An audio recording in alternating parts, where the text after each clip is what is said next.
While the issue of fixing the damage of his father's misrule was of course the first priority for King Daeron Targaryen when he came to his throne at Aegon's death, other pressing issues such as the Great Bastards also took much of his focus. But they were not solely the focus of his time during the early days of his reign. Despite the scale of the task at hand, King Daeron found time for other important matters too. His marriage to Mariah of Dorne in the wake of his namesake's failed conquest in 161 AC had done much to improve relations between House Targaryen and Dorne. The marriage to the now Queen of the Seven Kingdoms had been happy and fruitful, and one of his early significant acts after assuming the throne was to begin negotiations with his brother-in-law, Prince Maron, to unify Dorne under Targaryen rule, something that had eluded every Targaryen king before him, with 4 large wars with Dorne as well as Daeron I's failed invasion, filling the pages of history with blood. It was never going to be an easy task, and one many of King Daeron's councillors felt was impossible. Even with his marriage to the Prince of Dorne's sister,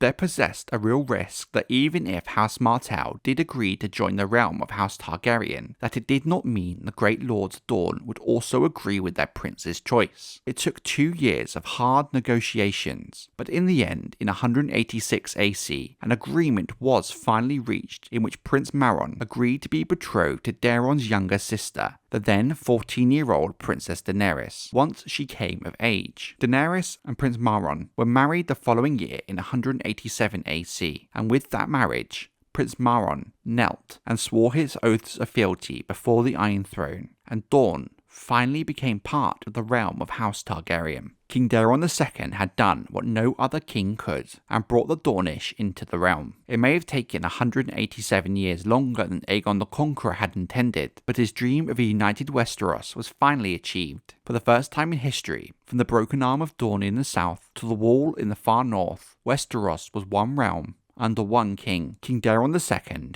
raised up the Dornish prince to great acclaim, and together they departed the Red Keep and rode through the streets of King's Landing to the great scepter Baelor to lay a golden wreath at the foot of the statue of Baelor the Blessed, while proclaiming, "Baelor, your work is done," which in many respects was true. While the young dragon, King Daeron I, instigated the invasion of Dorne, it was Baelor the Blessed who brought the peace that allowed Dorne to finally bend the knee. While Baelor would of course make many mistakes in his later rule, his acts and choices when it came to Dorne could be seen as a great achievement. It was truly a great moment, at last unifying the realm from the Wall to the Summer Sea, as Aegon the Conqueror had once dreamed, and doing so without the terrible cost of life that Daeron I, the young dragon, had paid many years before. In the following year, Daeron raised a great siege in the Dornish Marches, near where the borders of the Reach, the Stormlands and Dorne met, where many bloody battles between the 3 kingdoms had been fought since the Dawn Age of Westeros. He called it Summerhall, to mark the peace he had created. It was more of a palace in truth than a castle, lightly fortified at best, and probably could not stand to a siege. But what it represented was far more important. This lightly guarded palace on the border of the 3 kingdoms, once ravaged by war, stood as a symbol of the ongoing peace. In the years to come, many sons of House Targaryen would hold the seat as the Prince of Summerhall. In a way, Summerhall marked the final peace between the 3 kingdoms, and an end of 1,000 years of bloodshed. However, Prince Maron had won a few concessions in the Accords, concessions that many of the Lords of Westeros were not at all happy with. The Lords of Dorne held significant rights and privileges that the other great houses of Westeros did not. The right to keep their royal titles first amongst them, but also the autonomy to maintain their own laws, the right to assess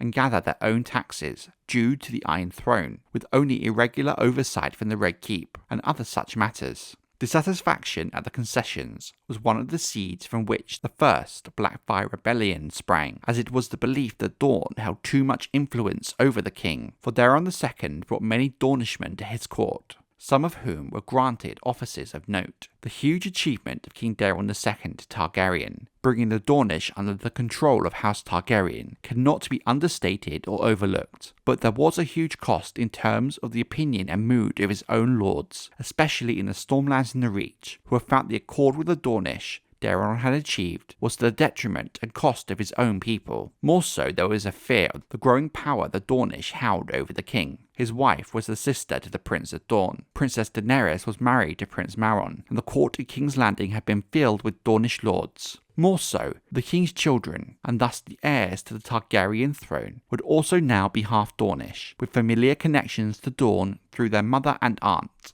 Thus, some lords rightly feared the growing power the Dornish now held beyond their borders. But despite these fears, perhaps unfounded fears, Westeros was united and at peace, and King Daeron II had done much to correct the wrongs of his father. But there was to be a sting in the tail, and its name was Daemon Blackfyre.